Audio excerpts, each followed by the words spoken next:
Hello.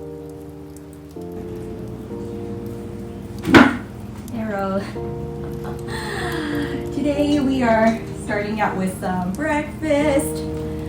This is already half eaten while I waited for my phone to charge. So we got a paleo tortilla with some kale sprouts, egg, some of these nice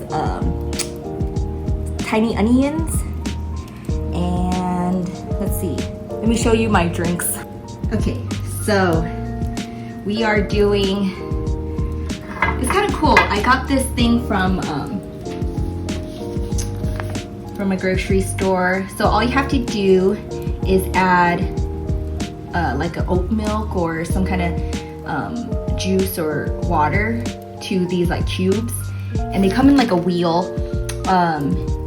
So that's the instructions, and then so that turned into this. I like the, you know how I love color, but it has a lot of nutrition in there because it's like banana, there's like cauliflower somehow in there, blue spirulina, so a lot of like natural things. And then my second thing, I was inspired by Miss K. I did a chai, but I cheated a little. I did add the fennel seeds because I remember she said it was good for digestion.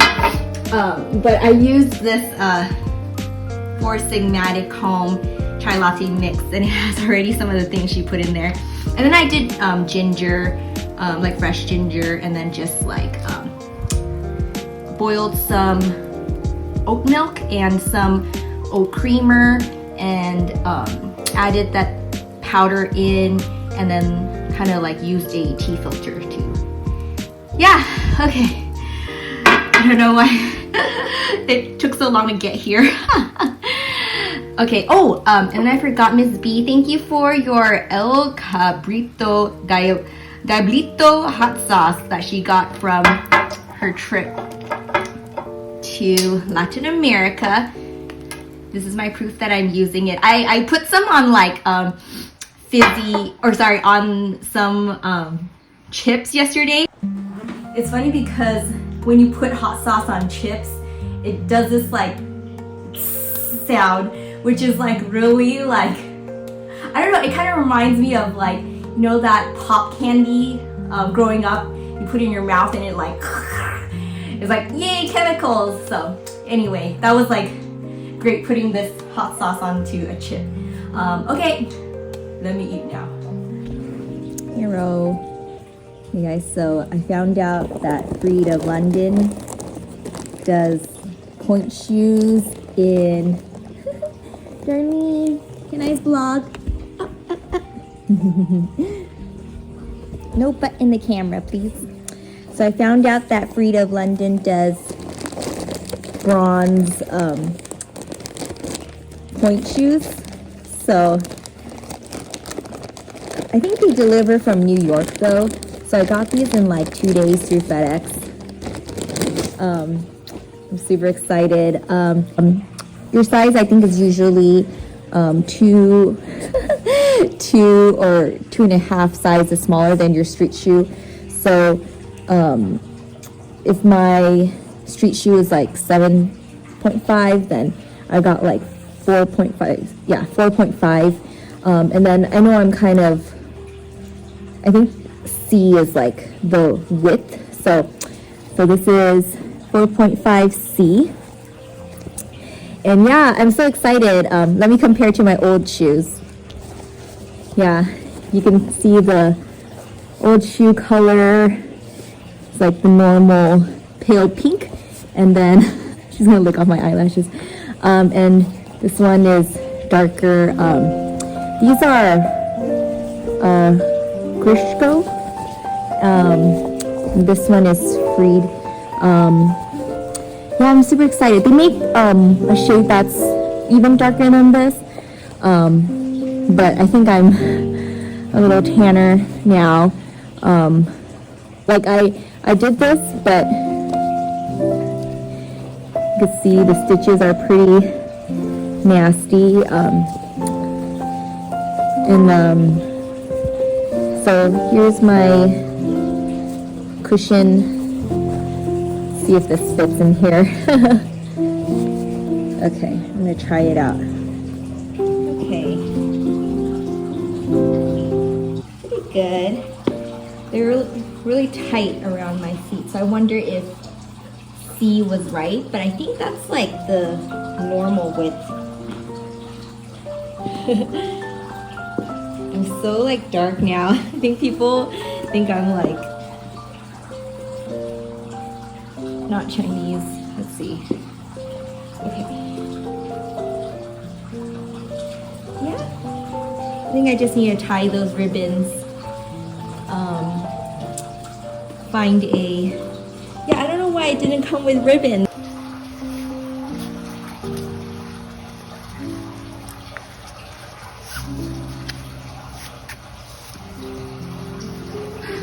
Sorry for my scaly legs. Yeah, it's just really tight. I'm not quite sure if that's supposed to be tight this way. I mean, maybe it'll get loose as I dance, because certainly I'm trying to compare it to this. Yes. I don't know if it just got wider as I danced. XXXX. Probably should look up what this means. XXXS. Actually, now they're feeling okay. Maybe I just need to get used to it. See, in the back of this, it says, let's see, V. Yeah, 4.5C. 4.5. Oh, maybe that means really wide. I'll check this out. Yeah, so I realized that XXXX is like a little wider than normal. So yeah, I think I need to get maybe D instead of C. And then so V is like the shape. And then I might need 5 actually, because once I put in the insert, like my ankle was like kind of not gripping the back. So yeah.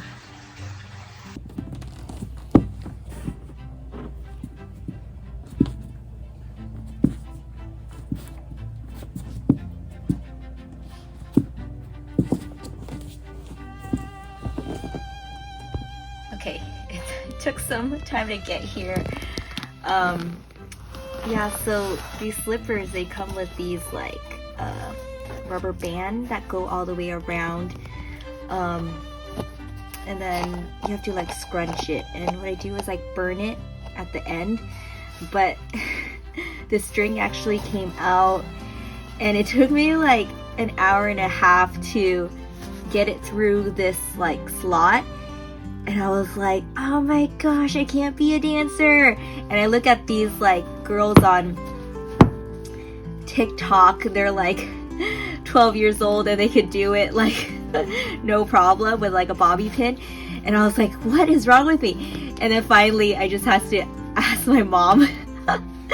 And yeah, she did it in like 20 minutes, like with a, it was like a thicker needle tied around this rubber band, and then just pulling that thicker needle through all around to the end. So, oh my gosh. That's how I know I can't be like domestic, because there's like things, you know, working in tech for so long, I feel like for home things, like, you know, like you don't know how to dry clean, or you're too busy for it, or put gas in the car. There's like always a service for it. You can't make great meals, there's a service for it. But yeah, I was just so glad like my mom is like suddenly a dance mom. So yeah, what I did was I scrunched that string and then tied it like kind of like a dead knot, and then just burned it with a lighter. And we're here now. I'm so excited because I think my last Pointe shoe, I didn't have like this scrunch on it, so I felt like the ankle was always falling off. And then granted, I'm not using a toe toe pad, so it does take some time for it not to hurt, I think. I'm gonna try a bigger shoe to see if it's better. But yeah, dance is costly, man.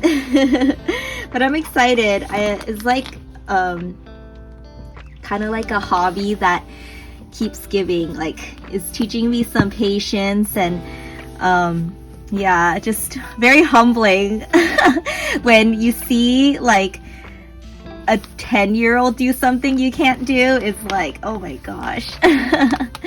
But I'm super excited, and it matches my hair too, like this color. So they come, this one is a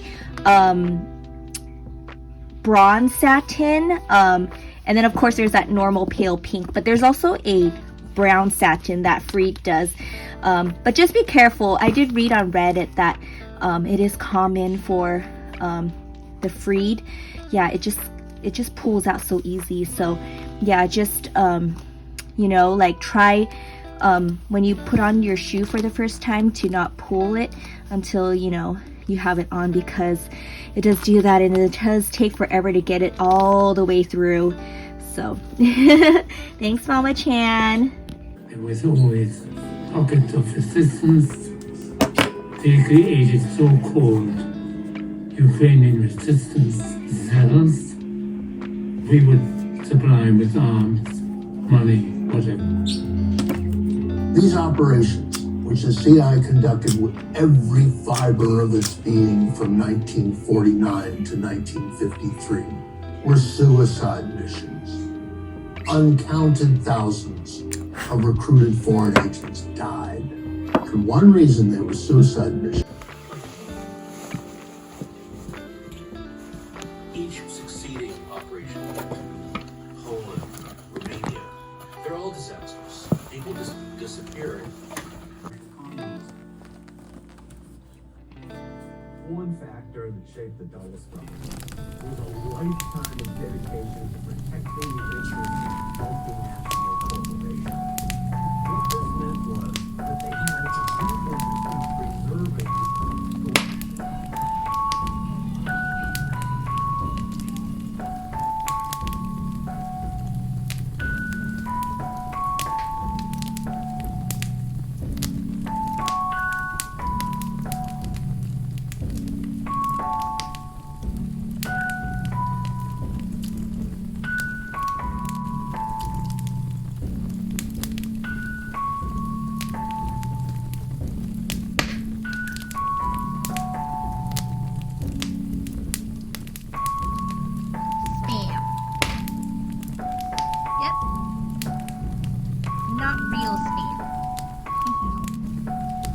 This is my go-to smoothie now. Oop, dripping.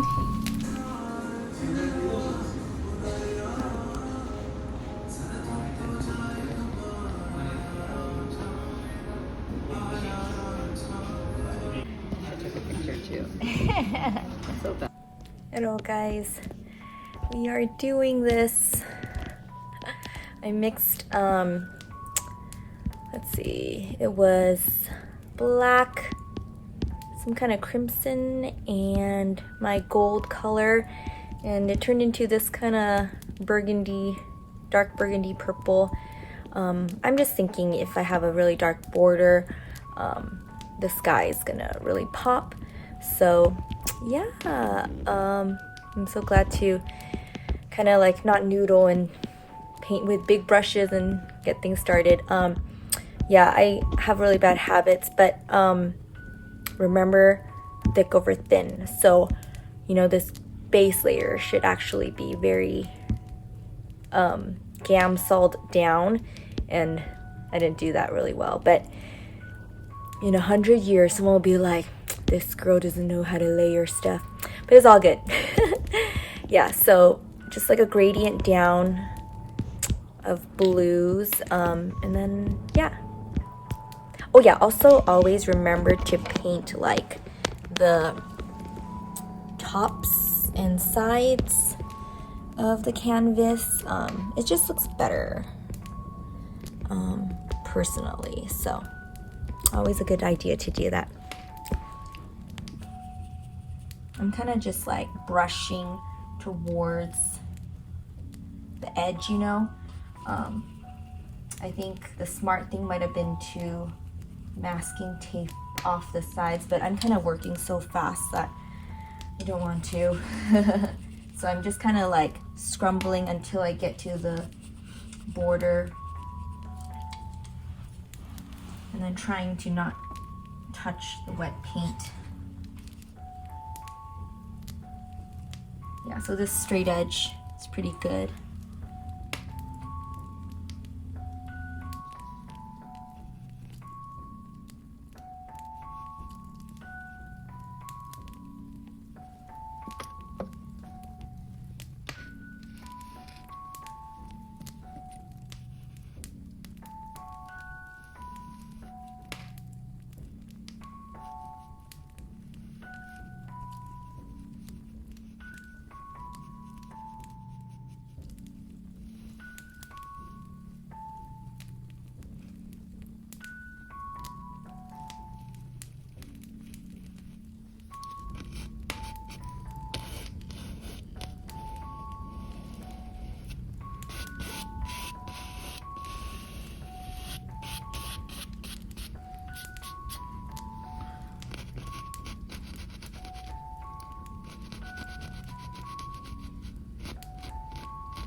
Yeah, I think it will be kind of like a fighting both sides until I can get that straight edge.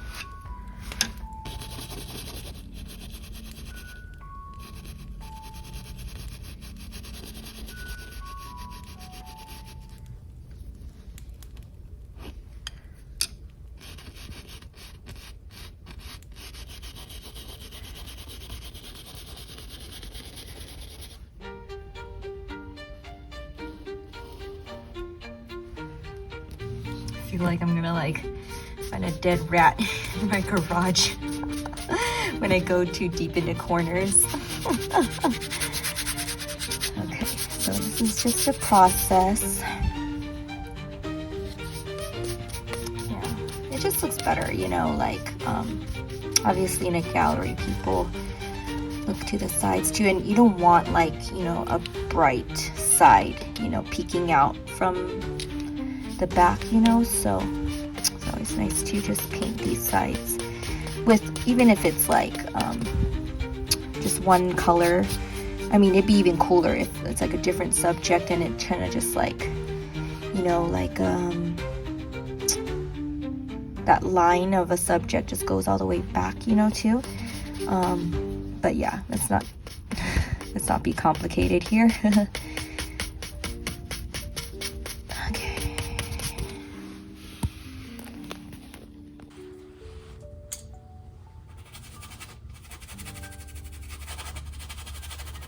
Yeah, so when I mean gamsoled up,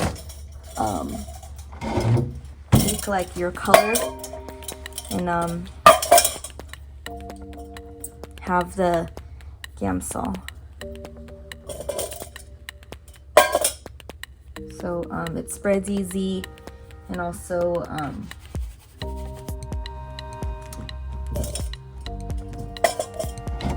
when you put other, like I'm gonna paint flowers on top of this, when you paint the flowers on top, keep adding more paint and more oil.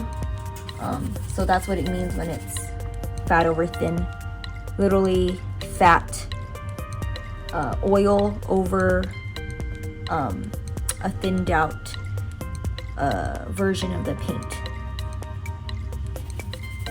And our thinner is gamsol.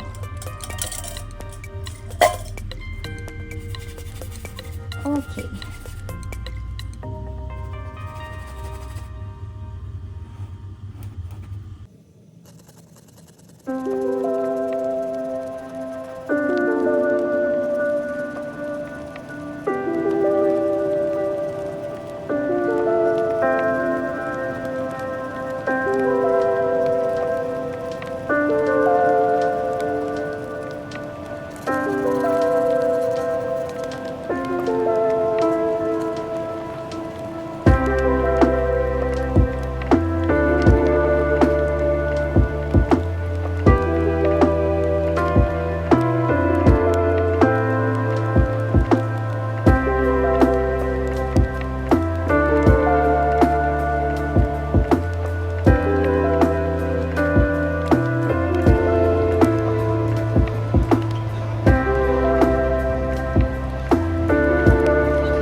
Oh, sorry. แดงเลือด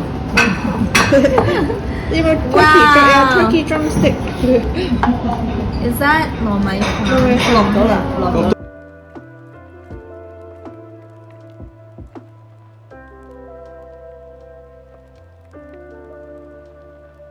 Ice cream.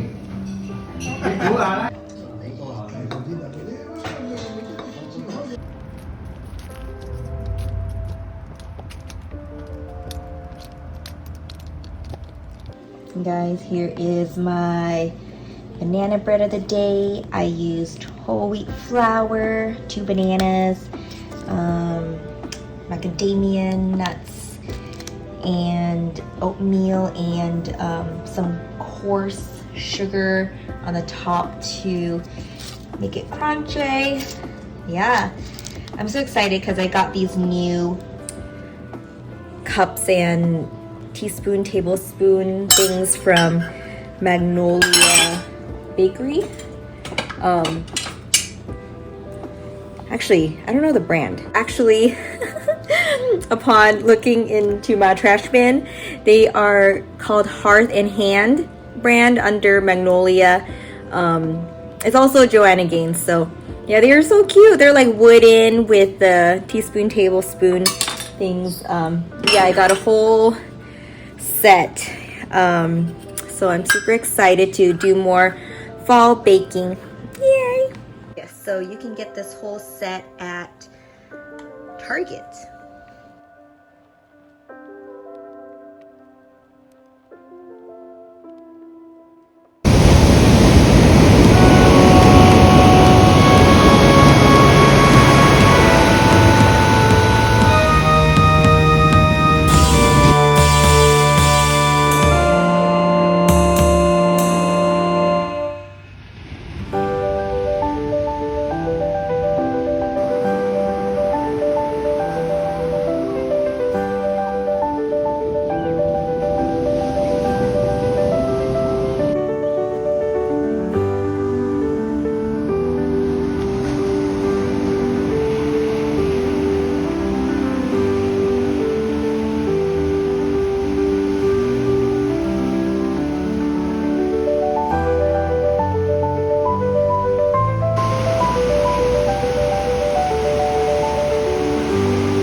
This is called The Traveler by Enrique Martinez Celaya.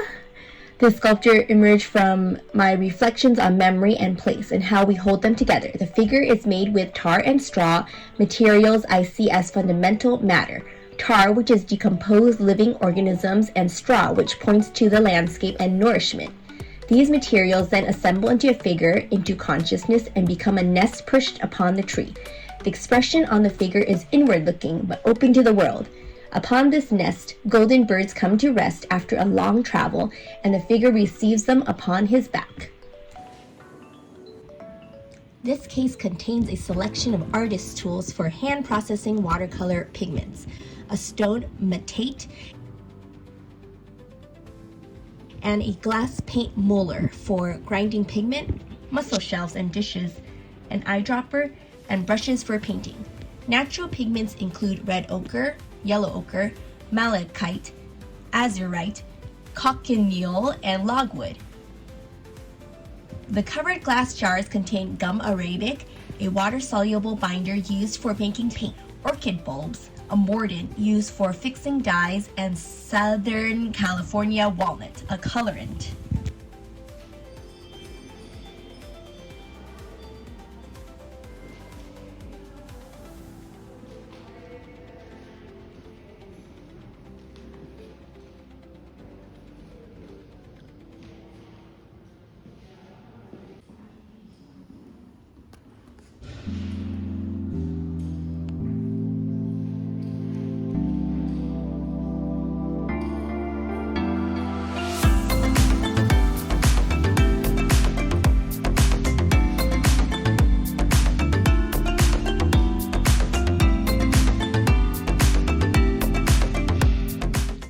(1460). Vermilion was a prestige color in Europe. Two types of red appear in Rogier van der Weyden's Virgin and Child, a lake red, a translucent dye pigment for the Virgin Mary's dress, and expensive vermilion for the red cushion suitable for the Christ child. 1583. When the Spanish arrived in Mexico in the 16th century, they found that cochineal was far more intense and color-fast than the red dyes of Europe. Cochineal became a valuable export that was nearly as important as silver to the Spanish economy. 1595. The primary colorant in the famous red Chinese lacquer is mercuric sulfide. Mixed with the resin or sap of a family of trees, it provides a strong and watertight medium that may be carved in decorative patterns.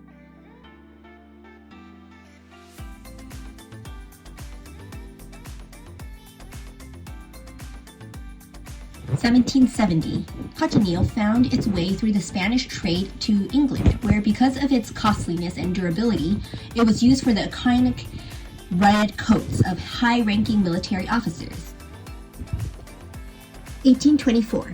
In North America, starting in the colonial period, Europeans imported vermilion and traded it with native communities who used it for body paint and decoration. I used to use the red to color my wooden toys or my slingshot. That color has always fascinated me because I've always thought that it was actually their blood.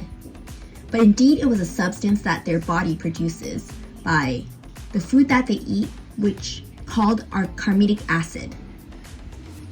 Cochineal insect was first discovered and developed in Mexico thousands and thousands of years ago, with a concentration in Oaxaca. My ancestors, which are the Zapotec people, who has been living in this part of the world for millennia, they're the one that helped to develop these dye stuff into what is now known today as Dactylopius coccus, Coccinea. They learned how to domesticate and how to harvest these insects. They contribute tremendously through the harvesting and through the cultivation of the plants and food. The domestication or their contribution to the world has been through the cochineal insect. It takes about 1,000 to 1,200 leaves of prickly pear cactus to be able to produce 1 kilo of the dye stuff. It takes about 1,500 to 1,700 insects to make 1 kilo. These are all female insects, and it takes about 3 to 4 months for a harvest cycle.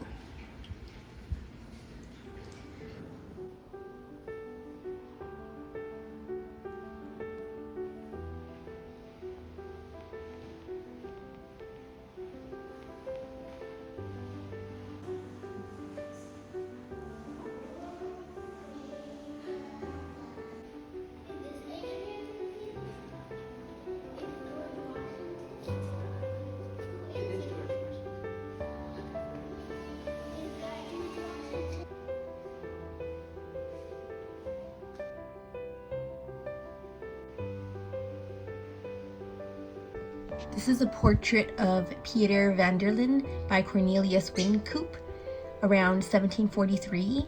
In this portrait, Cornelius Wynkoop points to the sources of his family's wealth, land, animals, and slaves, which he will later inherit. As a grown man, he fought in the American Revolution, becoming a colonel in the Continental Army. In 1792, Wynkoop was killed by one of his slaves, thus his gesture of ownership eerily foreshadows his death. Peter van der Linde was a self-taught portrait painter, or limner, who depicted Dutch landowners and their children in the Hudson River Valley during the first half of the 18th century. Van der Linde often based the poses and costumes of his figures on engraved portraits of English aristocrats by artists like Peter Lely and Godfrey Kneller.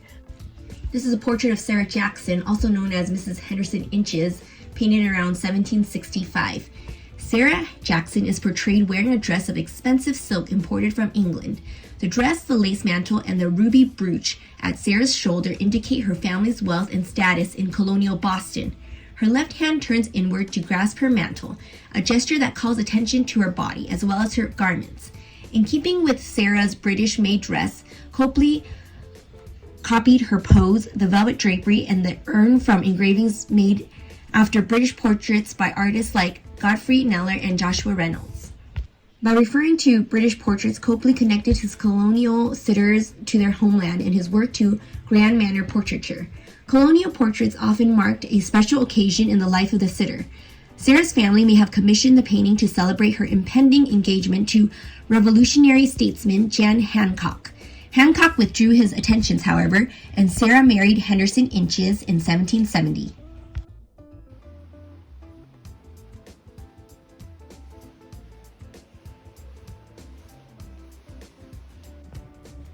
Charles Sumner Green and Henry Mather Green are among the most revered American architects of the 20th century. Between 1902 and 1911, the brothers raised domestic architecture and the decorative arts to an unprecedented level of craftsmanship and aesthetic appeal. Green and Green celebrated the physical characteristics of wood, their preferred medium. Their attitudes toward design reflected concern for craft and its relationship to art. This philosophy, prominent at the turn of the last century, was known as the arts and crafts movement.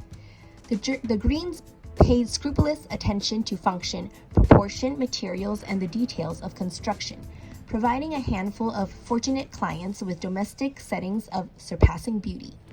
Though their influence was international, the firm's fame is based primarily on designs they executed in and around Pasadena, California, where one of their finest works, the Gamble House, can be visited as a public site.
While the Shakers designed many objects of simplicity, utility, and beauty, they are perhaps best known for their distinctive oval storage boxes secured with swallowtail fingers or laps.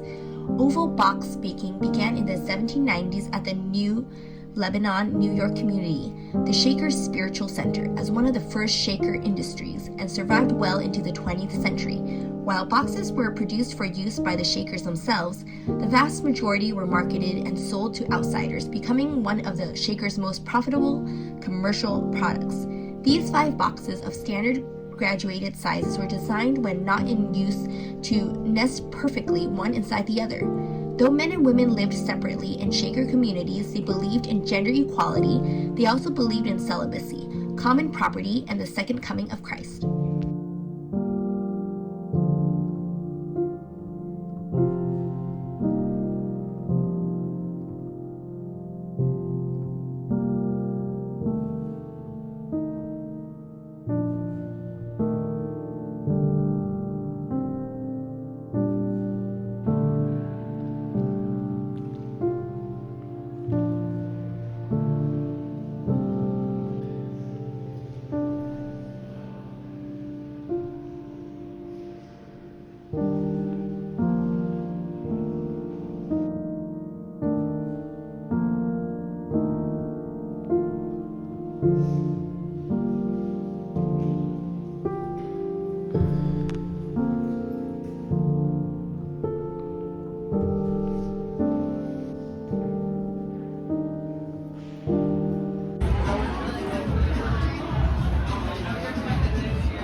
I just want to show the juxtaposition of the here.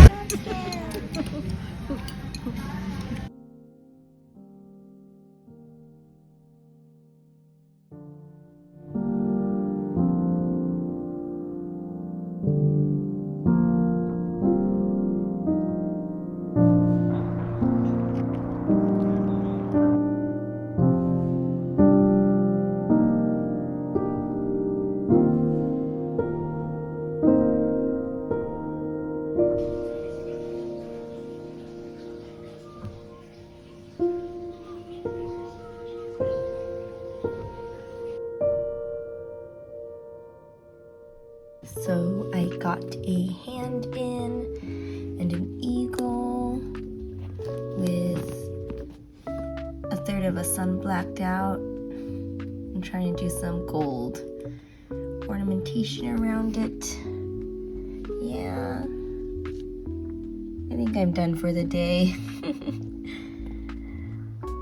This is the point when I just start YouTubing random videos and not actually painting anymore, so okay.